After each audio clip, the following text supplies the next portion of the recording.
Coming up next, state police hope a new rule change may help them recruit more new troopers. Just not as many people are as interested in joining law enforcement and having a career as a police officer. Plus, a new road project hits a busy highway in our area. See how it'll affect drivers. So I am definitely not going to be immune to the effects of this project. And a Pennsylvania college wins the title of the nation's top party school. But it's probably not the place you think. The Center County Report starts now.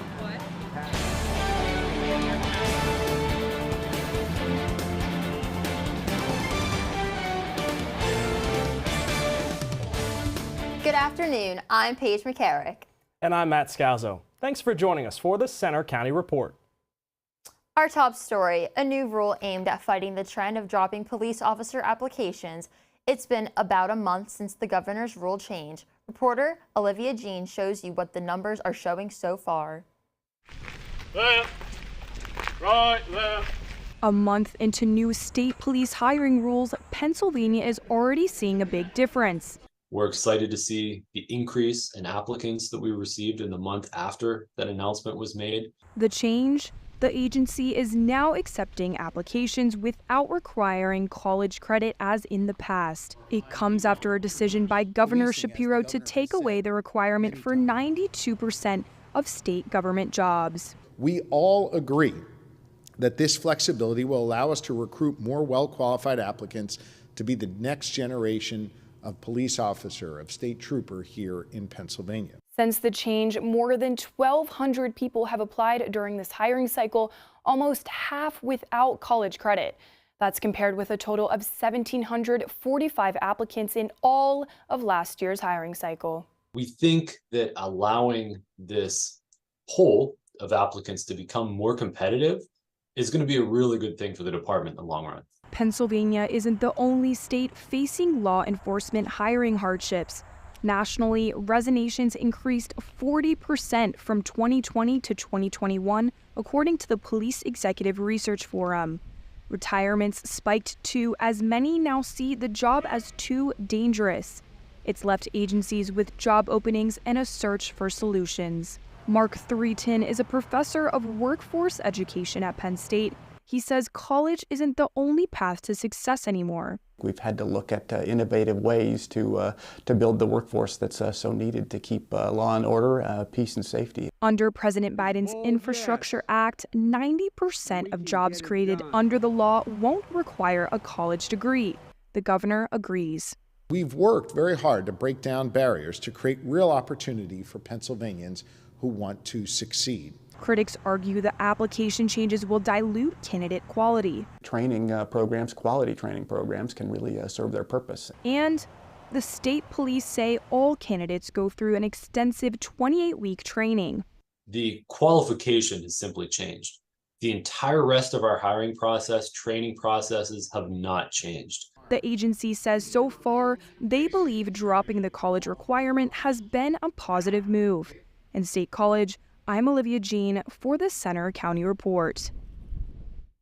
To apply to be a state trooper, you need a valid driver's license and a high school diploma. For more information, go online to patrooper.com. A man charged with killing a Penn State student in a car crash remains in jail awaiting his next court date. Ahmad Al-Kabasi faces charges including homicide by vehicle for the crash last month that left a Swedish student dead. A judge set bail at $3 million and authorities took his passport. The suspect goes back to court later this month. A stretch of I-99 in Center County has lanes closed this week because of a new construction project. Reporter Jesse Wynn is in our studio with more on what that means for you. Jesse? Thanks, Matt. Drivers in Center County are no strangers to dealing with road projects, whether it's the multi-year construction on Atherton Street or the one just finished on Route 322. Now there's a new project on I-99 that may slow down your commute. Construction work started this week on more than 7.5 miles of Interstate 99. It's an effort to clean and reseal roadway joints in Houston and Worth townships. Joint sealing projects are a preventative maintenance sort of a project. If any obstructions, any like rock or other type of obstructions get into those joints, it can adversely affect the concrete as those joints are trying to expand and contract during the changing seasons. Right here is where the repair work between Port Matilda and Grace Woods on the I-99 is currently underway. Now, the Pennsylvania Department of Transportation tells me that this project is helping the local community by prolonging the life of the roadway and improving ride quality for commuters. Traffic is down to one lane in some areas during the work, but for upcoming Penn State football games, all lanes will reopen to reduce congestion. There are no detours, and PennDOT says commuters should build in extra time when driving through this construction zone. So we are expecting some traffic delays during the peak travel times because there are a lot of people who are commuting from the Phillipsburg, Tyrone, maybe even as far as the Altoona area. The project is expected to finish in late November. PennDOT encourages commuters to check road conditions and traffic delay warnings before heading out simply by visiting 511pa.com. For the first time in more than 3 years, federal student loan payments have restarted. Adam Sheets reports on how recent graduates are dealing with the change. In the past, college students had a 6-month grace period to start paying back their federal loans, but that all changed during the COVID-19 pandemic. All payments were paused in 2020, but were officially reinstated on Sunday. Graduates during the period between 2020 to 2023, like Jordan Mansberger, will be paying their loans back for the first time this month. It was kind of just like all at once. So literally I spent a day on the phone, probably 2 hours in phone queue, just with one of their representatives to try to figure out like where to start the process. So let's get hypothetical for you. This pizza represents your income. Now, with the reinstatement of paying back your federal student loans, this 10% right here is going to be gone. You have, like I feel like I just graduated college and all of a sudden you have banks sending you emails being like, hey, you owe us thousands of dollars. This can be a scary time for recent graduates who have never had to pay these loans before. Experts at Penn State's Sokolov Miller Center, a financial and life skills hub, say graduates with loans should visit studentaid.gov where they can see their current plan and learn how to change them.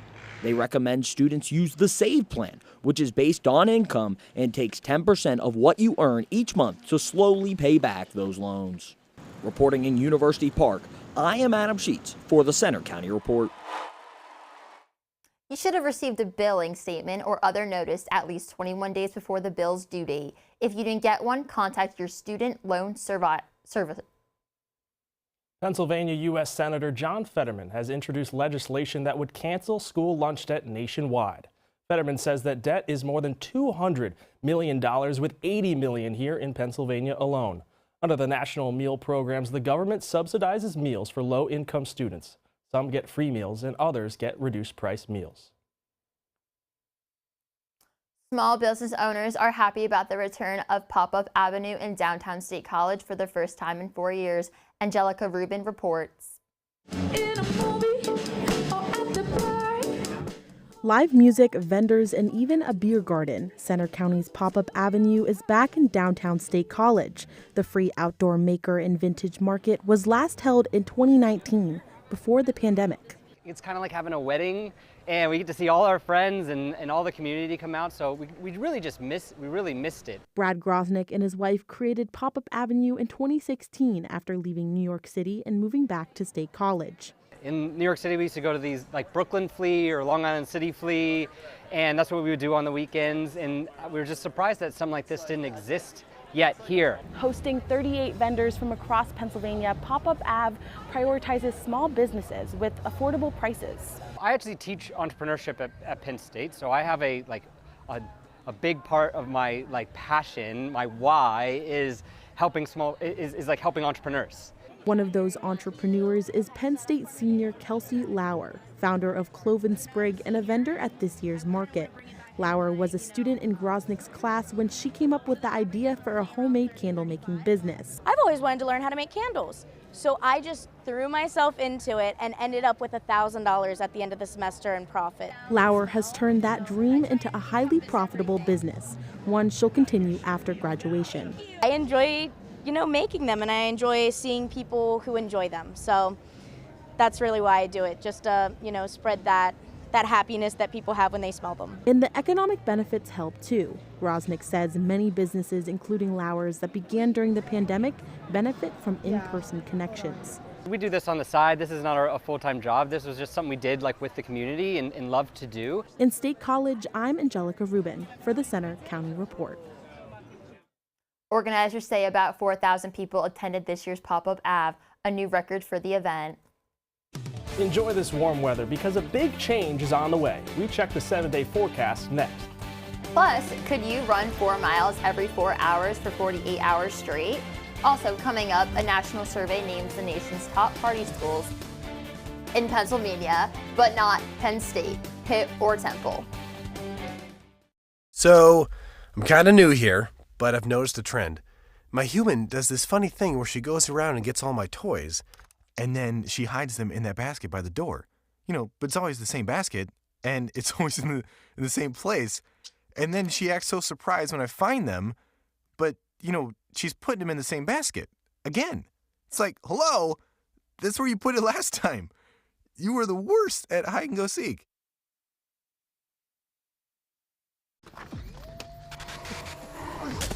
Multiple studies have shown that marijuana can slow both driver reaction and response time, which can be really dangerous.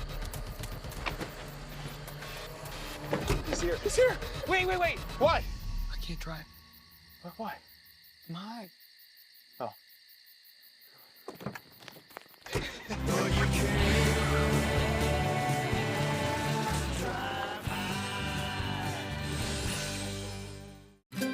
Stream the best of PBS on any device with the PBS Video app. All your favorite drama, history, science, news, and documentaries, all in one place. Watch your PBS station live or catch up on the shows you missed. Discover new favorites from PBS and locally produced shows from your station. Get the PBS Video app now and stream the best of PBS anytime, anywhere. We care about things that affect the lives of every American. We are there at the front line to get to the heart of what really matters in every issue. This country has not seen this in 80 years. This extraordinary moment in American history. You're making such a huge impact. Trust is at the heart of what we do.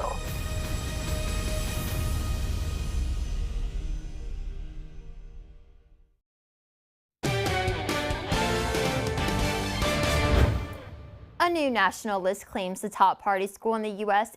is here in Pennsylvania, and it's not Penn State. Brendan Conroy has more.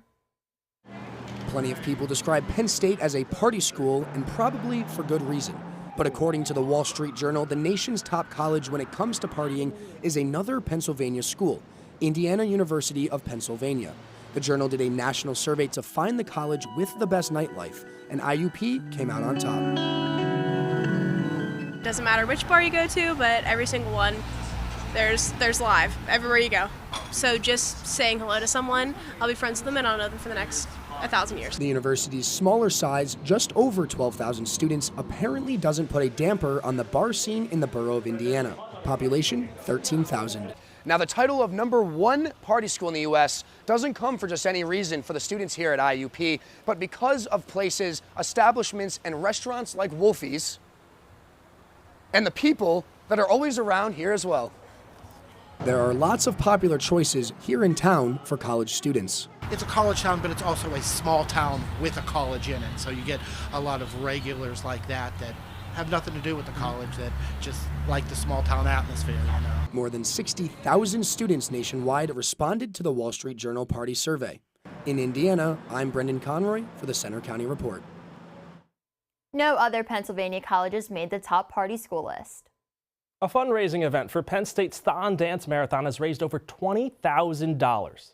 The Acacias Fraternity 4x4x48 run event featured a group of more than a dozen runners doing 4 miles every 4 hours for 48 straight hours. 2 fraternity members created the event 2 years ago. This time they ran 12 different routes from their house, Old Main, even to Tussey Mountain.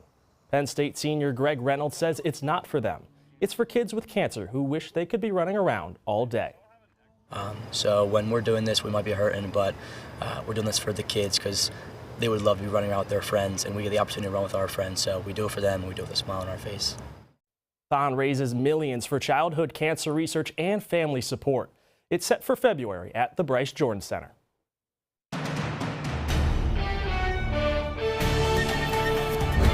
Taking a look above Penn State campus, taking a look above Beaver Stadium this afternoon. Sunny, beautiful, warm out there right now. That's basically the story for today. 73 degrees right now here in State College. As you can see, the trees are beginning to change colors because we're going into fall, but it's sure not feeling like fall today with these temperatures. Take a look at this. Temperatures are in the 70s here in the State College area. Some places are pushing 80. We here in State College are also going to be pushing 80 degrees today. Taking a look at the temperatures all across the Commonwealth, we're in the 70s basically everywhere at this point, and we're going to get even warmer as we go into the afternoon. Now, I want to point something out, taking a look at our almanac for today. The normal high for this time of year today, 66 degrees. Today, we are going to be hitting almost 80 degrees, so we're almost 15 degrees above average where we should be for this time of year.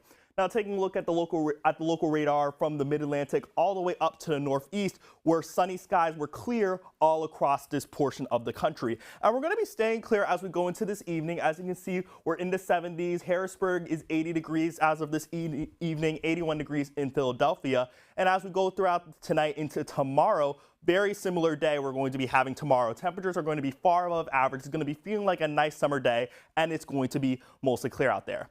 Now, as we go into Thursday, some clouds are going to begin to move into our area ahead of a cold front. Those temperatures are going to begin to cool down a little bit. And taking a look at the bigger picture, as you can see, a cold front's going to move into our area, and it's going to bring a whole lot of rain with it. That rain is going to come into our area, as you can see, Friday night, and then going into Saturday, that rain is going to stick around. Now, as we go into Sunday, that system is going to begin move northward just a little bit. But here in State College, we can't rule out the chance of a rain shower on Sunday as well, even though it's less likely than Friday and Saturday. But for today, here in State College, 81 degrees, sunny and warm. As we go into tonight, we're going to drop down to the 50s, and it's going to be cool and clear, going to be feeling like a nice night. And as we go into tomorrow, again, 81 degrees is going to be feeling sunny and feeling warm, feeling like summer out there as we go into early October.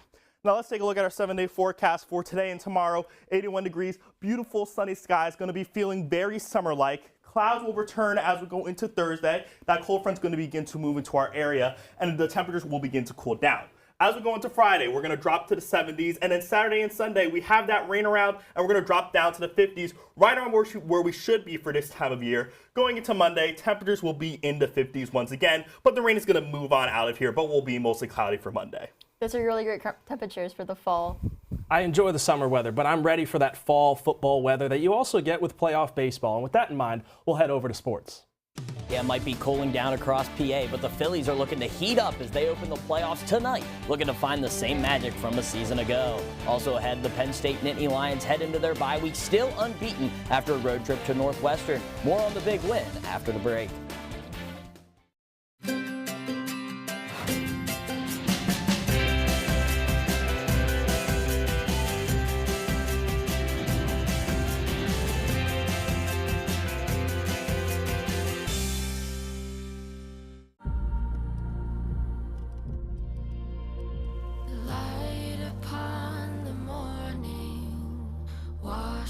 My skin, think it's time I find my place here. Fasten your seatbelt.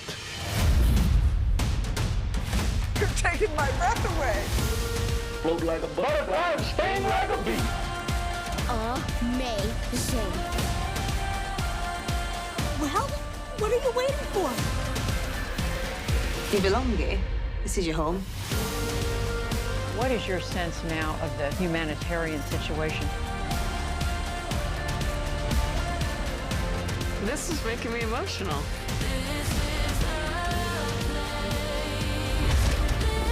This experience I'm going to carry with me the rest of my life. I'll always be so grateful for everything you did for me.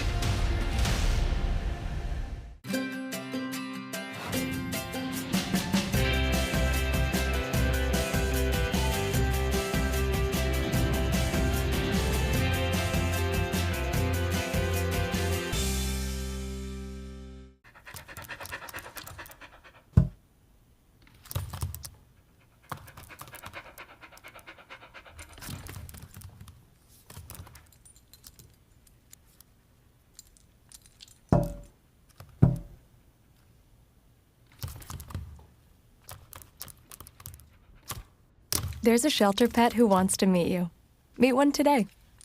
Visit theshelterpetproject.org. Adopt.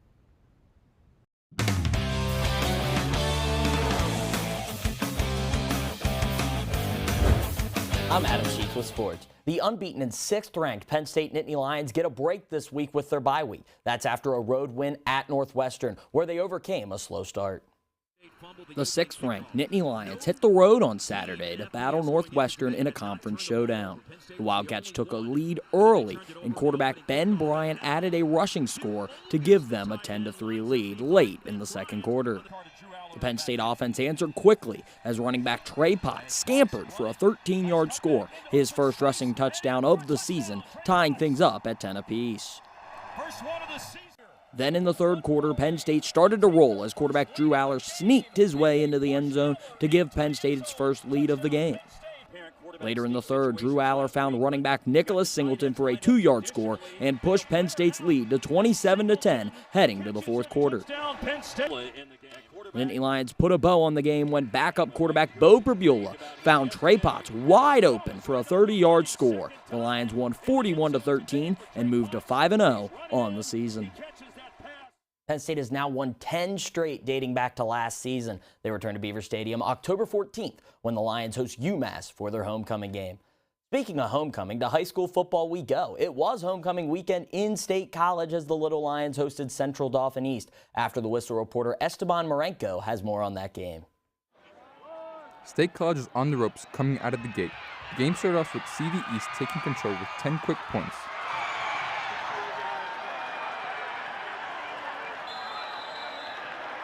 But after that, it was State High's ball game. The State High Little Lions went on to score 43 unanswered points with 5 field goals and 4 touchdowns, and it stemmed from one play. They all trust me. I know we're going to go. My wide receiver is going to go make plays. O-line, Jake, Luke, Matthew, Dardis, Lulis, Melito, all them blocked. I didn't even get touched besides that one. After being down 10 early in the first quarter, the Little Lions and their defense quickly took control, only letting up 7 more points for the rest of the game. Anytime you have a kid like number 3, Porter, for them, he's a special athlete. Getting kind of caught up to that speed that we can't replicate in practice. So it just takes some time. And so once the kid's settled in, we really were able to kind of keep him from breaking loose again. Playing complementary football provides chemistry with the team, something that Corkery sees from his squad. We've been doing that in the backyard. It's like nothing. It's like second nature. That's what we do. State High moves to 4-1 on the year and is undefeated in conference play. They hit the road this week, battling Carlisle on Friday. You can find out how the Little Lions did on After the Whistle this Friday night at 11:30. Staying in the high school ranks, the Bellefonte boys soccer team hosted Hollidaysburg in a conference showdown last night. Red Raiders lost to the defending District 6 champions 4-2. They now head to Martinsburg Wednesday to take on the Central Dragons. Bellefonte is now 7-3-1 on the year. After a season opening split against number 5 Northeastern, the Penn State women's hockey team had its home opener against UConn over the weekend. During Game 1 on Friday night, the team took time to honor its CHA championship team from a year ago. But it wasn't a happy homecoming as the Huskies took Game 1 2-0. The Nittany Lions battled to a tie in Game 2 1-1 thanks to a huge goal by Alyssa Machado. Penn State is now 1-2-1 on the season. The Philadelphia Phillies are back in the playoffs for the second straight season. After clinching a spot a few days ago, they host Game 1 of the National League Wild Card Series tonight against Miami. Following a decade-long drought, the Phils marked their return to the postseason with a run to the World Series last year. Tonight's first pitch is just after 8 o'clock. And another Chiefs game, another Taylor Swift sighting. The latest was during Sunday's Kansas City, New York game. The pop star has been seen attending 2 Chiefs games, fueling suspicion that she is dating tight end Travis Kelce. According to NBC Sports, Sunday's game against the Jets averaged 27 million viewers, making it the most watched Sunday TV show since the Super Bowl. Since her first appearance as a Chiefs lover, Kelce's Instagram has increased to nearly 4 million followers, and his jersey sale numbers jumped by 400%. Swift's next concert is next month in Argentina. That's all for sports. Back to you guys at the desk. Thanks, Adam. Coming up next, a lot of people would think it's a dream come true, eating ice cream and getting exercise at the same time. We'll take you to a unique event next.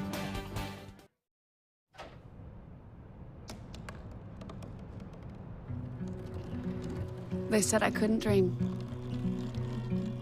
Called me a piece of trash and swore that's all I'd ever be.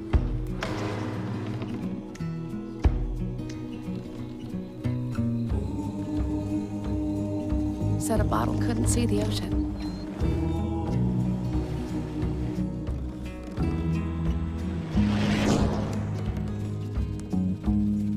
Give up. Go back to the dumpster. But I didn't listen. I made my way.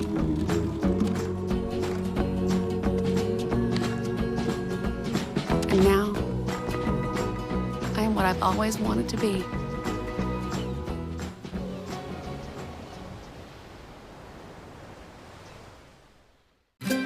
Stream the best of PBS on any device with the PBS Video app. All your favorite drama, history, science, news, and documentaries, all in one place. Watch your PBS station live or catch up on the shows you missed. Support your PBS station and you can get Passport, giving you full seasons, early releases, special collections, and more. Get the PBS Video app now and stream the best of PBS anytime, anywhere. We care about things that affect the lives of every American. We are there at the front line to get to the heart of what really matters in every issue. This country has not seen this in 80 years. This extraordinary moment in American history. You're making such a huge impact. Trust is at the heart of what we do.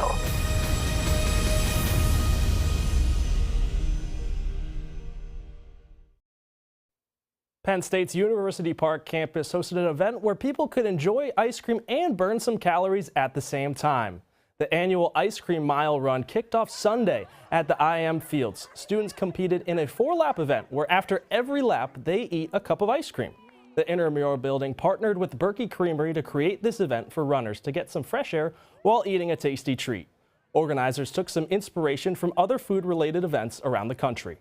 North Carolina has their Krispy Kreme donut mile, New York has their pizza mile, so we decided why not pair up with the Creamery and do something with Penn State tradition and get our own mile going. A lot of fun and attendance doubled from last year's event. That's all for today's newscast. We'll hope you'll join us Friday for our next local news update. Have a great afternoon.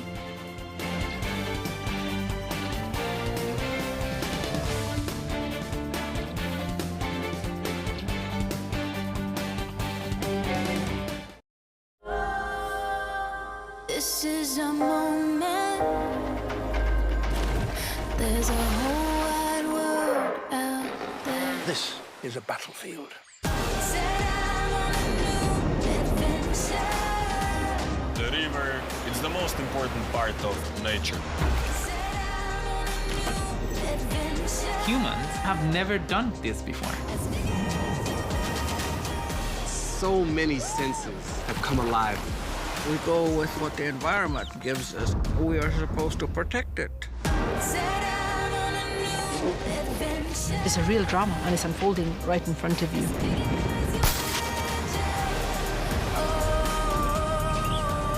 This will show us so many things that we just haven't seen. Change is coming. Start a new adventure, as big as you imagine.